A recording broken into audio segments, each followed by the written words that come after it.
Let's go through this armbar attack from mounted position. Start look at first at some prerequisites, how we're going to get to an armbar on a good, talented opponent, and then what we're going to do to control the sequence of events that leads all the way to an extended and possibly even broken arm. Let's start off in the mounted position. Okay. When you first go in, you first have your first lessons in Jiu-Jitsu. Very often you'll work in situations where you have an opponent pushing on your chest and you jump into arm locks, etc., etc. But at the level you guys aspire to get to, no one's going to give you free arm locks. You're going to have to earn everything you get. And so typically what we find we work against are situations where our opponent has his arms in good, sound defensive position, with his elbows close to his ribs, hands close to his chest, and from here it's not going to be easy to go into an armbar.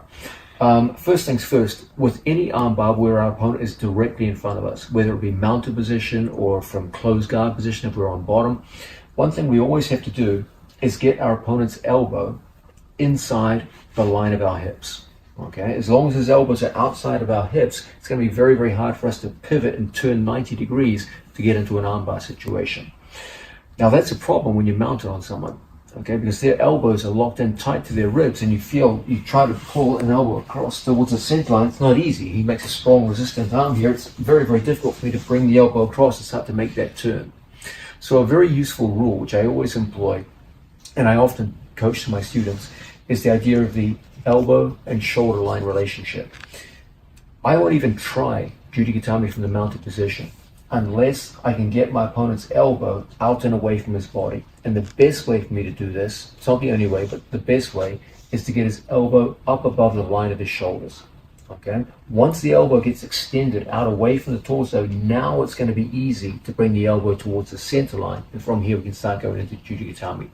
Problem is, how are you going to do this on a resisting human being, someone who doesn't want you to move their elbows around? Well, the first thing we're going to do is we're going to take our hand and go through underneath and get a hold of a good cross face on our training partner like so.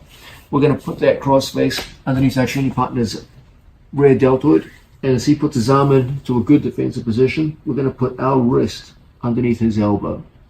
I'm going to start the action of walking my hand out and away from my opponent. I make sure I never walk up in a straight line. If Bernardo makes a strong resistant arm, I'll never be able to walk his arm out in a straight line. So what I want to do is I want to turn my chest outwards, make a strong resistant arm, and I'm going to start walking his elbow out and away. It's very important when we use this ratchet method of extending our opponent's arm out and away. I never lead with my fingers, make a strong arm, Bernardo. When we lead with the fingers, we tend to go into his strength and get stopped. So instead, we lead with the thumb. I go as far as I can. It may not be that far. As he makes a strong resistant arm, I fight, I can't go any further. I will now move my head over his head. I start the action of walking out a little further. Again, he clamps down hard with his arm and elbow. I walk out as far as I can go. When I feel I can't make any more progress, my head goes over his head, and we take his arm a little bit further still. Progressively, we work in this fashion until the elbow gets over our opponent's head. The idea behind this, it looks as though it's my finger walking that's moving his arm. It's not. Nobody's fingers are that strong. What actually moves Bernardo's elbow is my head. Make a strong resistant arm, Bernardo. So here he's resist strongly.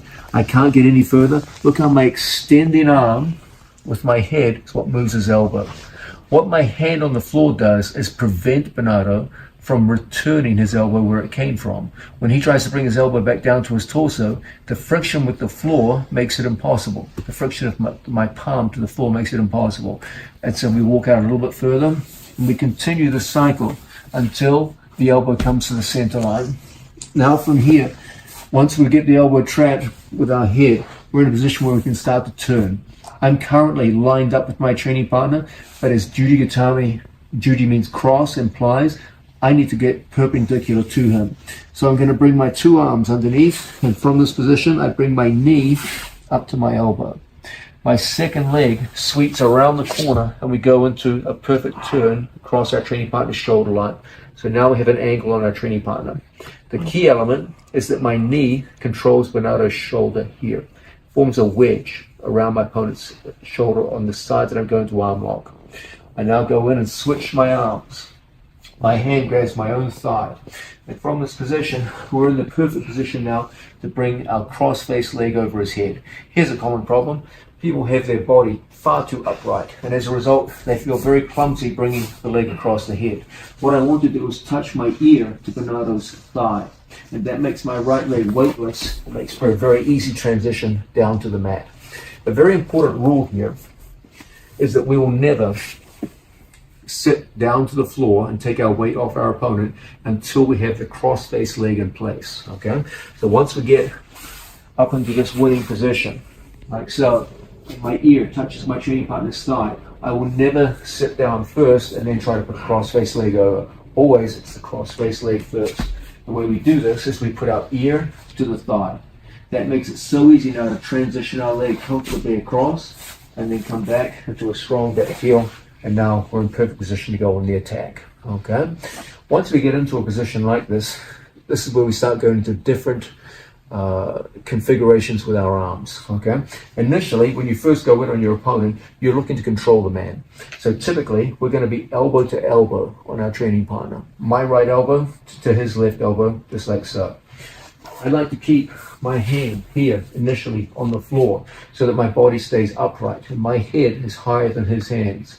This gives me many different attacking options. It also gives me the ability to get back into the mount if I should feel I'm losing the arm lock.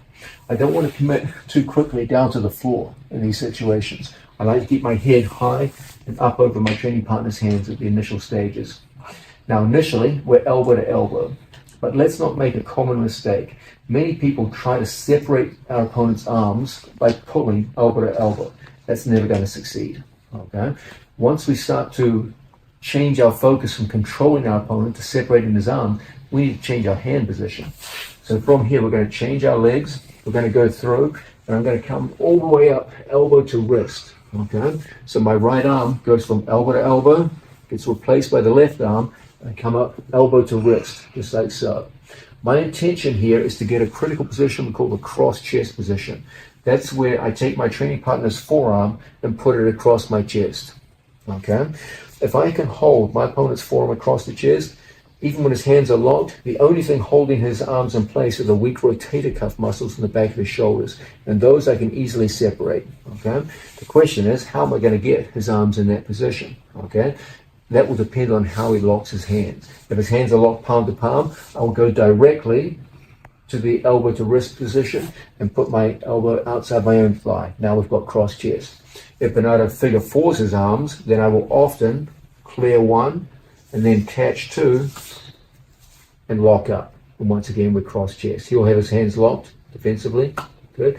And then from here, as we sit back, there's a danger now as we go into the next phase, the phase of separation, that as I go here, Bernardo will point his thumb down towards the ceiling, and as he releases his hands, he'll turn out in this direction.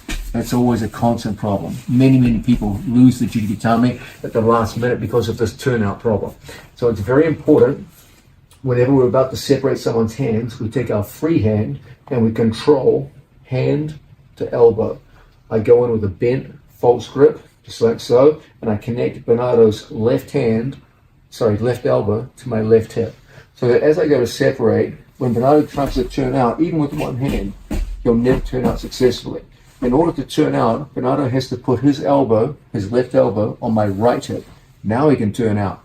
But if I can connect his left elbow to my left hip, he can only move so far and no further. And as a result, I can easily extend the arm. Once the arm goes out into extension, it's time for me now to switch to another form of grip on my opponent, the same 2-on-1 wrist. We slide down and we get a half hand grip. A half hand grip is where half of my hand is on his wrist and half is on the hand itself. Okay? When we go half hand, we've got two hands on one. I don't want to have two pulling hands. I want one hand to be pulling, my left versus his left, and my right to be pushing. So one elbow goes down and one elbow goes up. Now I reconfigure my legs so that my breaking fulcrum gets very high indeed, and as a result I have one hand pulling down and one hand pushing down, and as a result we can form enormously strong breaks. We can go even further than this, and using this same hand configuration we can pop up, get a hold of our own thigh and a hold of our own shin. and pull everything in very, very tightly here. And this is probably the strongest of all the various breaking grips. From here, you have an underarm grip, which is enormously strong and can do significant damage to your opponent's arm. So once again, we start off with an experienced opponent in bottom mount. It's not going to be easy just to separate his arms and pull his elbow across the center line into the Jujikatami. So probably the number one method of doing so is the ratchet method, where I go underneath my training partner's arms. He'll have his elbow locked in close, and we put our wrist underneath his elbow. We start walking out progressively until we run into resistance. When we can't go any further, our head goes over his head and our arm straightens. We walk out a little further still. We're looking to steal space every time we move out. Every time his elbow comes back, down, look how we just lengthen and straighten. Lengthen and straighten. I'm going forward, but I never go backwards, rather like a ratchet. When Bernardo tries to take me back where I came from, the friction of my palm to the mat makes it impossible. So I can only go in one direction, forwards. As we go further and further around the corner, there comes a critical point where his elbow drifts to my center line. And once we get there, we're always looking to get our head outside his elbow. Now we bring my knee all the way up and we make a good turn right onto our training partner's shoulder line. I bring my arm underneath Bernardo's. My arm goes around his leg and my ear touches his thigh. It's that ear to thigh position that makes my cross-face leg so light and makes for an easy transition into the mounted position, into the Jujikatami from top position like so. Now from here, initially, I hold elbow to elbow with a post hand here behind me. I look at my opponent's arm configuration. Here we're elbow to elbow, but at some point, I want to start separating his arm. That means I'm going to have to come up elbow to wrist. But I can't be naive. I can't just hold the wrist and have my opponent release and turn out. That would be a disaster. As he turns out, we've lost everything. Okay, we can't let that happen. So it's important that at the time we go to separate our opponent's arm, you have good control of the elbow. Here I get to the cross chest position, and as I separate, because I have this grip here, he can only turn so far and no further. Okay? If I let his elbow go across to the other hip, then I'd be in trouble. But here, I have excellent control. Now, I straighten out the arm with a half hand grip. We go 2 on 1. One elbow goes down, that's my pulling elbow, and one elbow goes up, that's my pushing elbow. So I have both a pull and a push, then I raise up the height of the fulcrum, and we get a very strong break. If that should, for whatever reason, prove insufficient, then the pushing hand clears the arm in behind, we grip our own thigh and our own shin bone, just like so. And as a result, we get a tremendously strong breaking position. We can do these various things from mounted position. We create a tremendously effective chain of events, starting all the way from mount through to a catastrophic arm break with Jujikatami. Guys, it's amazing to see how he has every part of the system with all the details that we don't learn, right? Many times when you go to a jiu-jitsu class, we learn how to do the armbar, control behind the elbow, lift this leg up, and pass the other leg over. But look how John does. He has a system to how to approach the position, then how to control the armbar, then how to break the grip, then how to break the arm, right, John? So it's amazing, just amazing, to see how, even for the armbar, that's a very basic position, he can find so many amazing details on every part of the armbar. So in truth, the best moves in the sport are well established. You look at the history of competition and you see there are certain moves that just always figure in the top percentages for successfully applied submission holds or sweeps or takedowns or what have you. The number of moves that work in top level competition is relatively small. So the whole emphasis of my coaching programs is always to take those high performing moves, those ones which outperform all the others, and devote all of the attention to those. So rather than teach a few generalities about a large number of moves, I teach a massive number of specifics about a small set of moves. And I've always believed that's the approach which makes the difference. If you know that 10 to 15 moves are responsible for 90% of the victories out there, Why not spend all Yeah. the time learning more and more about those Yeah, things? there's the part of the law, right? Yes, The 80-20 rule. Correct. No, it makes sense. But I think what's most impressive, John, is how you make everything in systems, you know. So it's way easier to learn, like when you have a system, like how to approach, how to maintain, how to control, how to break the grip, and how to finish. So this is very, very, very good. Thanks so much, John. Appreciate it. Welcome to Mastering the Move, the knee cut guard pass. When it comes to selecting methods of guard passing, there are some clear criteria that might influence our decision. The goal of this video is to show how knee cut guard passing can in most cases be reduced to a pretty simple 3-part structure. First, gain an advantageous start position. Second, control opposite shoulder and hip, usually via underhook control on the far side of the body and good knee position on the near side. Third, control the outcome, usually via head position and the fact that the opponent has very little purchase on the knee cutting leg. The knee cut has always been among the most successful and practical guard passes in Jiu-Jitsu.